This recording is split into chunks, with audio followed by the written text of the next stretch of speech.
This is the screen used to create patient lists or to find patients. Now, if you've got the driver's license, it's easy to find a patient. You just swipe it, and up they come. You can also find patients just by typing in their last name. And you'll notice with each character you type, the list gets smaller.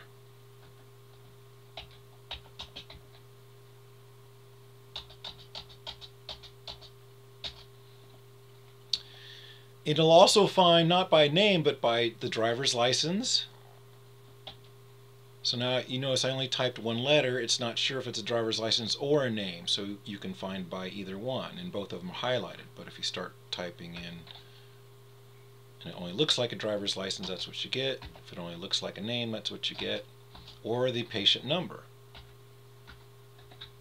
that's assigned by the system. And once you've got the record you want, you can double click on it to open it up, or you can just hit the enter key. So you can see the blue that's highlighting the currently selected record. You just hit the enter key and that'll open it up as well. So sometimes you may be typing in and oh, it's the second one. You can hit the down arrow key, right? You can use the up and down arrow key to select the record, and the enter key opens it up. Now, like it says here, you can use wildcard characters, and if you want to learn more about them, you can click on the little "What's this?" button. Wildcard characters are useful when maybe there was a typo in typing the name, and you're not sure. You think the person's there, but you can't find them, and maybe someone mistyped it. So you can actually use, in this case, an asterisk, and it says anything that's got a B followed by, and the asterisk means match anything, so it's B and anything followed by an S. Or someone that's got, maybe you weren't sure what the first letter is. So there's everyone that's got something followed by an L, something followed by two L's. So that's wildcard characters. They just say match anything.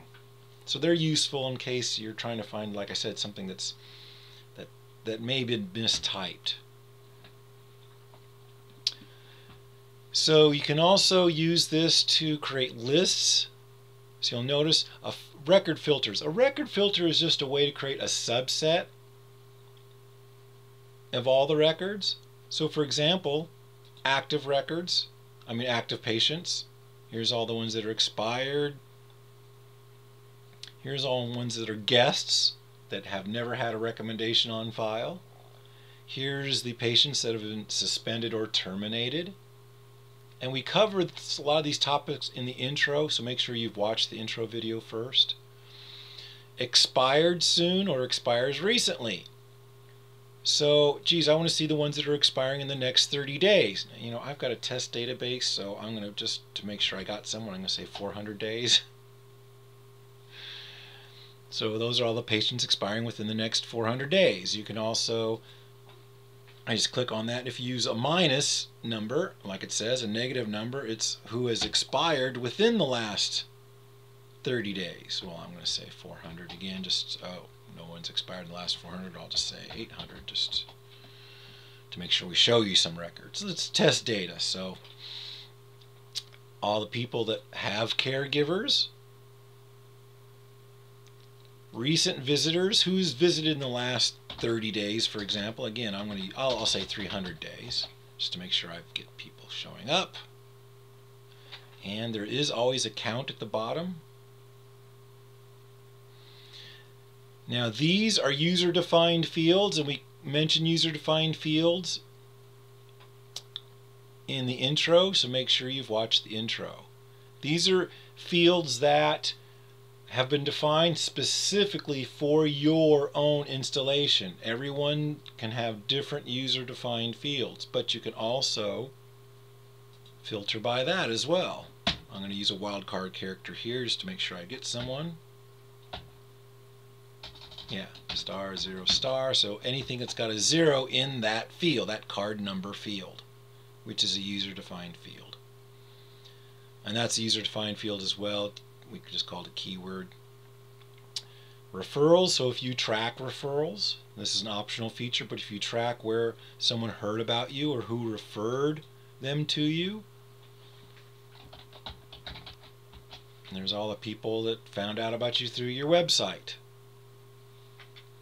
If you track medical conditions, you can also, here's all the people who are doing it because they've got nausea, for example, or your cancer patients or whatever. That's a way to find by the medical condition. These are user-defined fields as well. These flags on the far right. If you hover your mouse over any of these, it'll tell you about it. So we set up a user-defined field for all our hospice patients.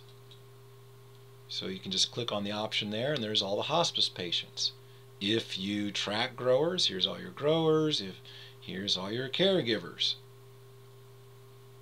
These are people who have a caregiver. These are people who are caregivers. Again, you hover your mouse, it'll tell you about it. Same with all the filters. Hover your mouse over it, it'll tell you more about what that filter does. Now we have a couple additional ones. Zip code. So say you can use zip code with all, but you can also use these with one of these main filters. So I want to see all my active patients that are in. You can create a list of zip codes.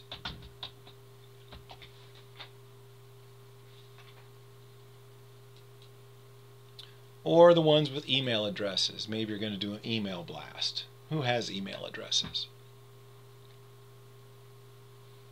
Now, whatever is displayed here, whatever you've selected and displayed is what will be printed or exported if you use these buttons. We're going to cover the export in a separate video. But that will actually print the exact screen you're seeing on paper, the print button. The columns, there are more columns that will fit on a screen. So you can see right now we're showing the card number, keyword, referral. You can use this to page through the different columns that are displayed on the screen. Or you can use this to just go right to the one you want.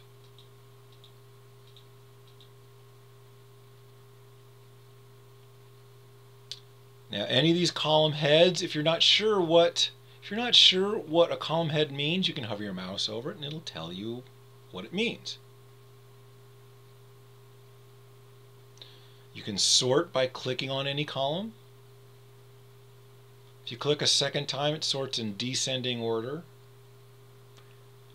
Now you can add a second sort. So I want to sort by name, or maybe I want to sort by, let's see, all. I'm going to sort by status.